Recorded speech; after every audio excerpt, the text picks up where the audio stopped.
माहवारी औरत के लिए अभिशाप है। हाँ, मैंने परसों ही पीरियड्स रोकने की गोली ली है क्योंकि हमारे घर में सत्यनारायण पूजा थी। 2 बच्चों की माँ 27 वर्षीय कल्याणी ने ये बात बताई, जो घरों में बाई का काम करती है। उनकी सास भगवान की पूजा में लीन रहती है। घर में कल्याणी ऐसी अकेली महिला है जो विधवा नहीं है, लिहाजा भगवान की पूजा का जिम्मा उन्हीं के सिर पर है। ऐसे में अगर उनका पीरियड भी शुरू हो जाए तो पूजा के काम को संभालना बहुत ही ज़्यादा मुश्किल हो जाता है। लेकिन कुछ साल पहले एक रामबाण दवा मिल गई जिससे वो अपने पीरियड्स को टाल सकती हैं। वो कहती हैं, इस सीज़न में कई त्योहार हैं। मेरा परिवार धार्मिक मान्यताओं को लेकर बहुत सख्त है। पीरियड्स के दौरान क्या छू सकते हैं और क्या नहीं छू सकते हैं। इसके अलावा मैं जिन घरों में काम करती हूँ, गौरी पूजन के दौरान वहाँ की महिलाएं भी मुझसे पूछती हैं कि कहीं मुझे पीरियड्स तो नहीं आ रहे। कल्याणी कहती है, अपनी सोच को लेकर वह भी सही है। भगवान के काम को लेकर कोई झूठ कैसे बोल सकता है। तो अगर मेरे पीरियड्स चल रहे होते हैं तो वो मुझे आने से मना कर देते। कभी कभी इसकी वजह से मेरे पैसे भी कटते हैं। ऐसे में नुकसान सहने के बजाय गोलियां लेना ही बेहतर है ना। पूजनोत्सव अगस्त के महीने में शुरू होता है। इस दौरान फूलों, पूजा सामग्रियों, सत्यनारायण पूजा की किताबें, अगरबत्तियों और मिठाइयों की मांग बढ़ जाती है। साथ ही इस सीज़न में पीरियड्स टालने वाली गोलियों की भी मांग बढ़ जाती है। बुल्ढाना जिले के देऊलगांव राजा में एक दवा की दुकान चलाने वाले राजू झोर कहते हैं, गणपति और महालक्ष्मी पूजा के त्योहार के दौरान इन गोलियों की मांग बहुत अधिक रहती है। महिलाएं इन त्योहारों के दौरान इन गोलियों की विशेष रूप में लेती हैं। इस दौरान हम एक दिन में इन गोलियों की 10-15 स्ट्रिप्स बेचते हैं। उनके अनुभव के मुताबिक इन गोलियों का उपयोग न केवल शहरों में बल्कि ग्रामीण इलाकों में भी किया जाता है। भगवान की पूजा के दौरान अशुद्धता से बचना इन गोलियों को लेने का एकमात्र मकसद है। भारत जैसे देश में लोग पीरियड्स के बारे में खुलेआम बात नहीं करते हैं। महिलाओं पर इस दौरान कई तरह के प्रतिबंध होते हैं। कई राज्यों में महिलाओं को इस दौरान अलग कमरे में रखा जाता है। यहाँ तक कि ठंड के दौरान पीरियड्स के दिनों में उन्हें गौशाला तक में सुलाया जाता है। इस दौरान किसी भी तरह के पूजा पाठ की गतिविधियों में उनका भाग लेना वर्जित होता है। लेकिन त्योहार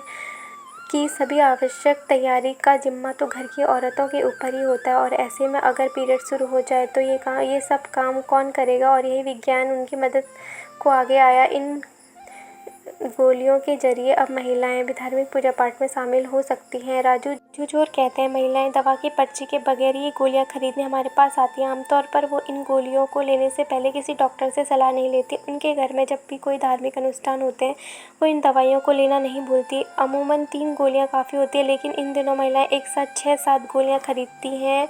क्या इन गोलियों के साइड इफ़ेक्ट्स नहीं होते जो इतनी आसानी से उपलब्ध हैं। सह्याद्री अस्पताल में स्त्री रोग विशेषज्ञ डॉक्टर गौरी पिपलालकर कहती हैं, कोई भी स्त्री रोग चिकित्सक इन दवाइयों को नहीं लिखते हैं। महिलाओं में मासिक धर्म 2 हार्मोन्स पर निर्भर करते हैं, एस्ट्रोजन और प्रोजेस्टेरोन।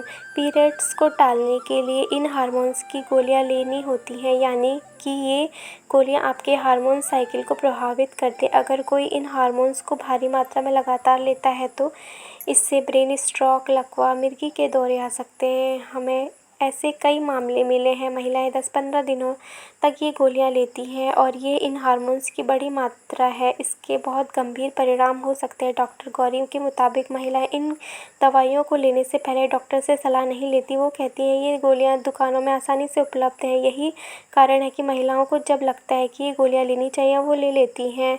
किसी भी दवा को लेने से पहले रोगी का इतिहास जानना बहुत महत्वपूर्ण है। अगर किसी महिला को वर्टिगो या माइग्रेन, स्ट्रोक, ब्लड प्रेशर, मोटापा जैसी समस्या है तो ये गोलियां उनके स्वास्थ्य को गंभीर खतरा पहुंचा सकती हैं। खेल प्रतियोगिता के दौरान महिला एथलीट इन गोलियों को पीरियड डालने के लिए लिया करती हैं। क्या इससे उनके शरीर पर खराब असर नहीं पड़ता। डॉक्टर गौरी कहती हैं, एथलीट महिलाओं का मामला अलग है। वो अच्छा आहार लेती हैं, उनका शरीर मजबूत होता है, वो नियमित व्यायाम करती हैं, इसलिए जब वो ये गोलियां लेती हैं तो इसकी साइड इफ़ेक्ट्स की संभावना कम हो जाती है। साथ ही एथलीट महिलाओं को मुकाबले पूजा के दौरान इन गोलियों को लेने वाली महिलाओं की संख्या कहीं अधिक है और वो ये गोलियां लंबी अवधि तक लगातार लेती रहती हैं। डॉक्टर गौरी कहती हैं, भगवान नहीं कहते हैं कि पीरियड्स के दौरान महिलाएं कोई धार्मिक क्रिया नहीं कर सकती, इसलिए महिलाओं को ऐसी गलत मान्यताओं के कारण अपने शरीर को नुकसान नहीं पहुंचाना चाहिए। ये बात भूमाता ब्रिगेड के अध्यक्ष तृप्ति देसाई भी कहती हैं। उन्होंने नासिक के शनि सिंगणापुर मंदिर में महिलाओं के प्रवेश करने और पूजा करने की अनुमति, मुंबई के हाजी अली दरगाह में, नासिक के त्र्यंबकेश्वर में, कपालेश्वर मंदिर और कोल्हापुर के महालक्ष्मी मंदिर में महिलाओं के प्रवेश को लेकर आंदोलन किया था। वो कहती है, पीरियड्स अशुद्धता नहीं है, ये तो प्रकृति की देन है, हमें इसे सहर्ष से स्वीकार करना चाहिए। महिलाएं पीरियड्स के दौरान मंदिरों में नहीं जाती, वो इसे पूजा उत्सवों के दौरान टालने के लिए गोलियां लेती हैं। ये सब एकदम गलत है। मुझे कहीं गणपति उत्सव में बुलावा आता है, उन दिनों मेरे पीरियड चल रहे होते हैं, लेकिन मैं कभी ऐसा नहीं कहती कि मैं इसकी वजह से उन समारोह में भाग नहीं ले सकती।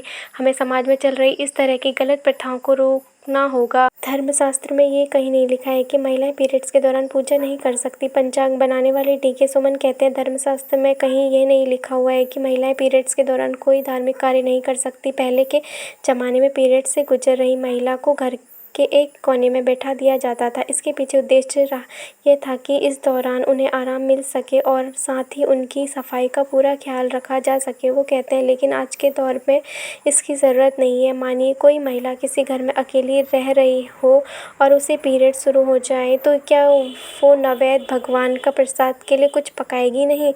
निश्चित रूप से उसे पकाना होगा और इसे भोग लगाने से पहले हम तुलसी पत्ता और दुर्वा कर इसे पवित्र बनाने की प्रक्रिया तो करते ही हैं। तो इस दौरान नैवेद्य बनाने और यहाँ तक कि पूजा करने में भी कोई नुकसान नहीं है। इन गोलियों को लेने को लेकर विशेषज्ञों की अलग अलग राय है, लेकिन सवाल ये उठता है कि महिलाओं को आदिकाल की मान्यताओं के आधार पर क्या अपने स्वास्थ्य को जोखिम में डालना चाहिए? तो दोस्तों, आज की कहानी में मैं यही बताना चाहती हूँ कि जो पीरियड्स है, माहवारी, ये कोई अभिशाप नहीं है, बल्कि ये एक वरदान है। ये प्रकृति की देन है हम औरतों के लिए। तो इसमें आप डरिए मत, बल्कि आजकल तो इसके बारे में खुल के सभी लोग बातें भी कर सकते हैं। तो दोस्तों, आज की वीडियो आप लोग को कैसी लगी बताइएगा ज़रूर, और इस वीडियो से आप लोग को क्या सीखने को मिला कमेंट करके ज़रूर बताइएगा। और ऐसी वीडियो मैं आप लोग के लिए लेकर आती रहूँगी। अगर आप लोग को मेरी ये वीडियो अच्छी लगती है तो ढेर सारा प्यार दीजिएगा और कमेंट करके ज़रूर बताइएगा कि आज की इस वीडियो से आपको क्या सीखने को मिला। तो मिलते हैं आप लोगों से नेक्स्ट वीडियो में, तब तक के लिए ढेर सारा प्यार दीजिएगा। Bye bye, take care.